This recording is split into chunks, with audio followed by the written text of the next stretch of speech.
Rahmat, Sokulukko Guru Kencebayev Amankan. Nurlan Asımbegiç. Urbatı Töreğe, anan Almas Akuncanovич. Ben hazır Sos Komitetinin seçimini okudum da. Oşol seçimde büt ministerlerin adı yazılgan eken, şu bugün til komisiyası men gelsin depçi. Emi ulu tuğustun tilin karabakandamda en ekunüştüsü da bizim memleketlik tilge güygen ministerin biri yok bu degen sorun aytım gelet da. Bu emi en ekunüştüsün aytıp keteyin. Anan Gane Osmanoviç, jana aytıp kettiniz kança akça yetişsizlik bolup atat sizlerge til komisiyasına. Jana siz ayttınız kotorma boyunca mesele var. Umut filmleri kotorogundagı 50 milyon da atasыңар. Bugün günde kança akça yetişsizlik bolup atat. Эгерде биз аркылуу улуттук комиссия аркылуу уюштурула турган нерсени эске алсак, жылына 50 миллион сомдон кем эмес деп мен көрсөттүм. Бирок бул жерде дагы резерв бар.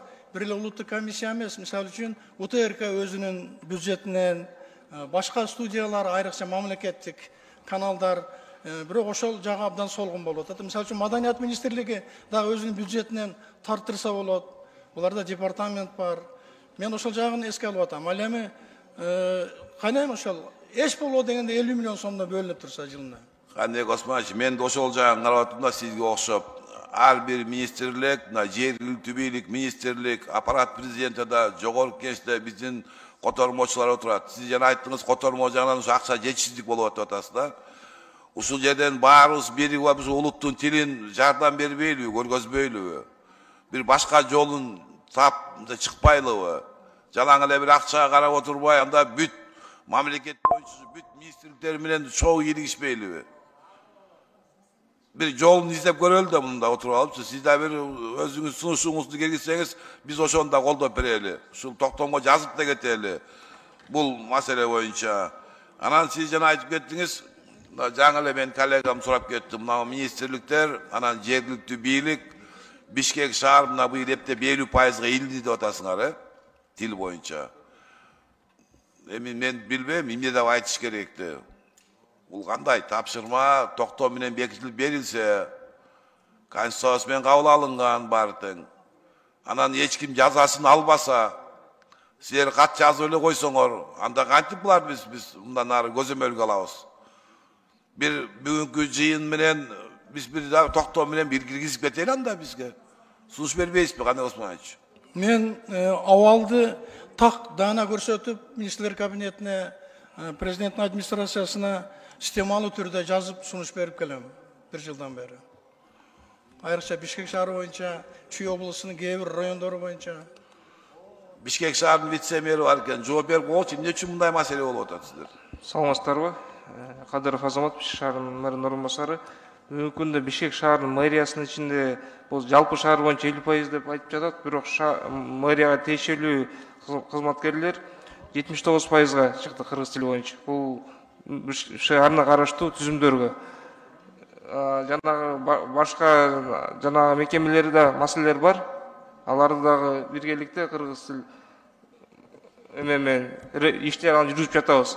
Жанагы жарнактар боюнча маселе көтөрүлүп атат. Жарнактар боюнча мыйзам кабыл алынгандан бери 3100 рекламалар, жарнактар алынып, иш-чаралар жүрүп жатат.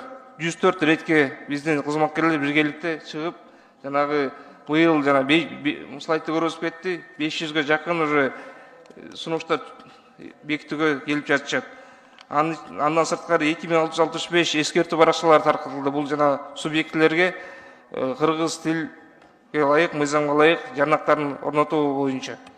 Жанагы дагы маалымат иретинде айтып кетчү нерсе, биякта мектептер боюнча да маселе көтөрүлүп калды. Биякта бизде 103 мектеп бар Бишкек шаарында. Ошонун ичинен 16сы кыргыз тил толугу менен мектеп, 17си орус тилинде толугу мектеп, калган мектептер бул жана айтылып кеткендей аралаш мектептерде. Бирок аралаш мектептерде сиз айтып кеткендей жана көрүнүштөр бар.